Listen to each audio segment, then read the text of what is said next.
cartell, principalment, crec jo que té que ser un cop de puny, un crit i un toc d'alerta perquè les persones que ho miren doncs, que es fixin en el que anuncia el cartell. Jo, bàsicament, he volgut fer una cosa molt simple, però que alhora fos sintètica i expliqués el que és aquesta nit.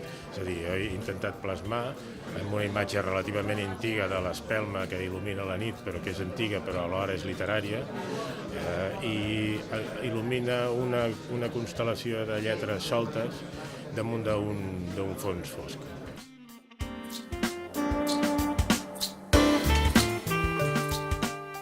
La relació va començar quan fa molts anys, potser en fa 20, em van demanar que fes un pregó. I vaig fer el pregó de la festa major i vaja, a partir d'aquí, doncs, puntualment he tingut doncs, algunes intervencions en la ciutat, com per exemple doncs, tota la col·laboració que vaig fer en l'Àtrium, i vaja, i també hi tinc bones amistats, no? I quan em van demanar aquest cartell, doncs principalment doncs, em va fer molta il·lusió i per altra part vaig donar-me compte que d'alguna manera era una mica no l'anella que excloïa, però sí un graó més de la cadena.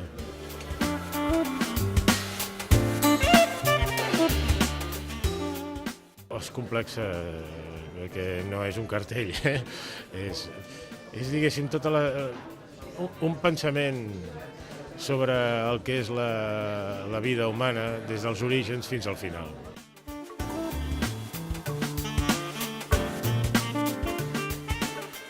Vaig fer també un cartell sobre el teatre al carrer. Sí. Oi que em va fer molt goig perquè van fer molt això que ara se'n diu merchandising, i que eren, tret del cartell, doncs, fer incrustacions de samarretes, de fragments del cartell per logos. Em va agradar molt, sí, realment fer-ho.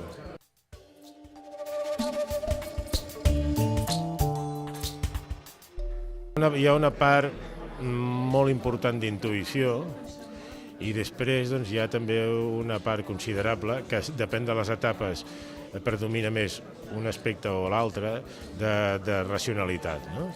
Jo crec que sempre, o gairebé sempre, he mantingut aquesta espècie de diàleg entre l'instint i la raó, malgrat que hi ha etapes doncs, que predomina més l'instint i més la raó. No? L'instint, per exemple, doncs, les obres són molt més brutals, més extrovertides, més potser no cridaneres, però sí, diguem-ne, més espectaculars, i les èpoques més racionals potser més equilibrades, més geomètriques, més de pensament.